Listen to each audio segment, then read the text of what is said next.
Judges chapter 11. Jephthah.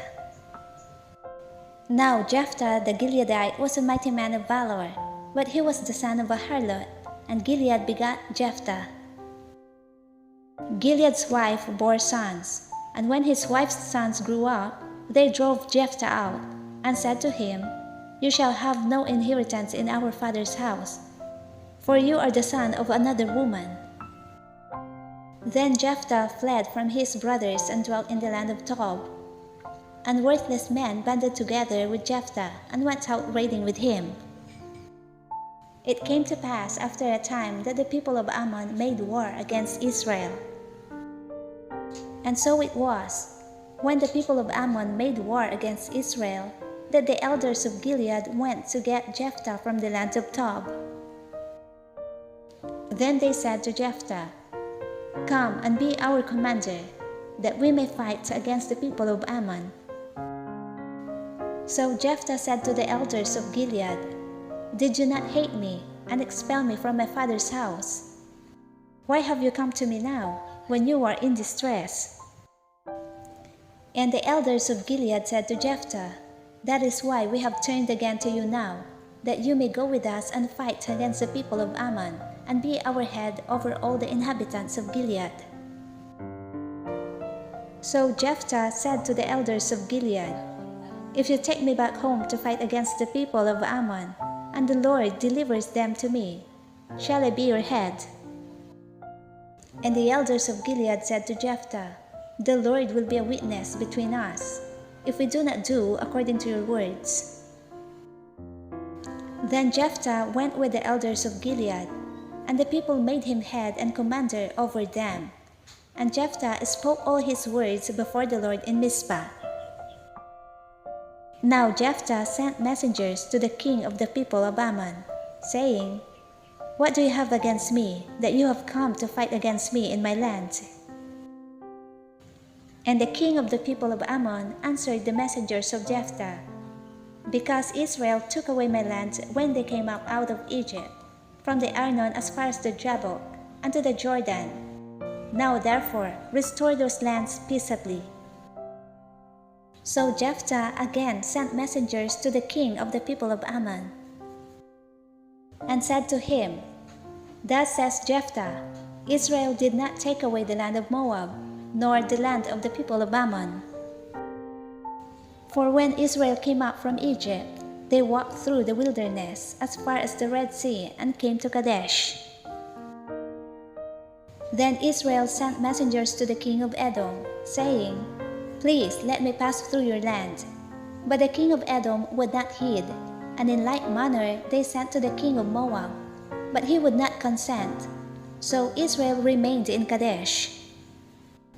And they went along through the wilderness and bypassed the land of Edom and the land of Moab, came to the east side of the land of Moab, and encamped on the other side of the Arnon. But they did not enter the border of Moab, for the Arnon was the border of Moab.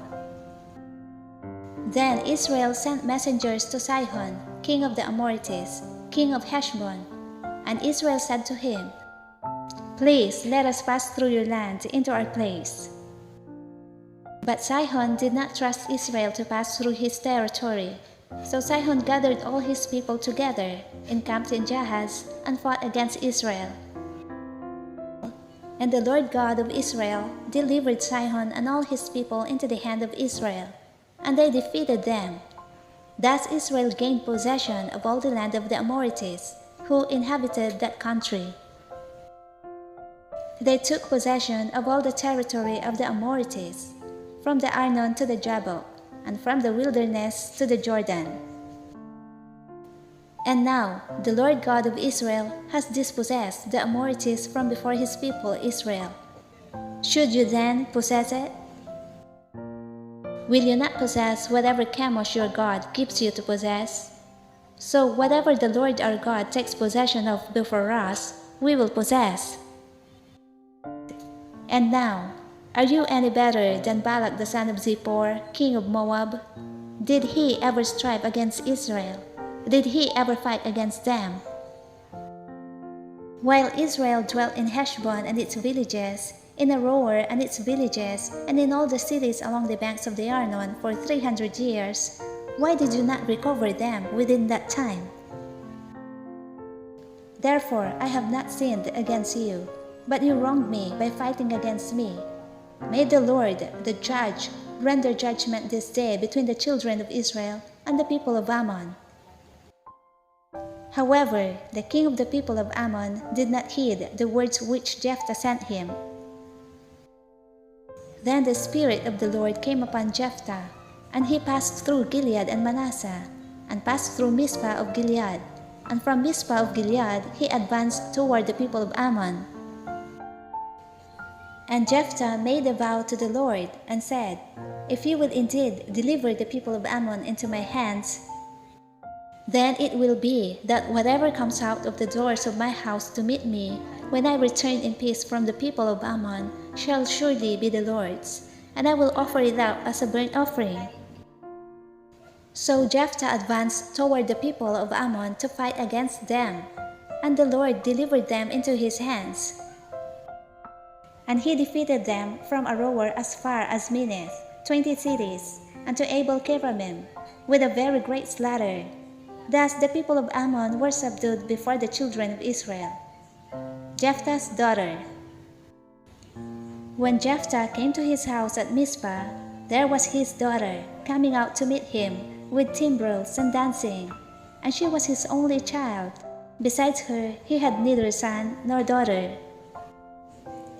And it came to pass, when he saw her, that he tore his clothes and said, "Alas, my daughter, you have brought me very low.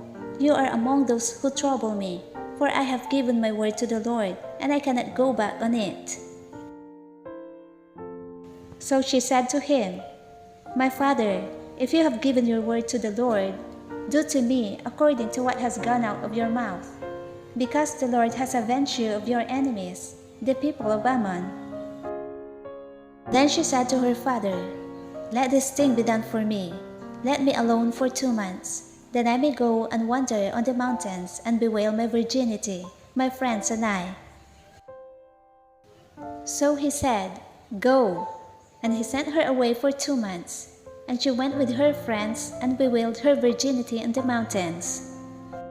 And it was so, at the end of 2 months, that she returned to her father, and he carried out his vow with her which he had vowed. She knew no man, and it became a custom in Israel, that the daughters of Israel went 4 days each year to lament the daughter of Jephthah the Gileadite.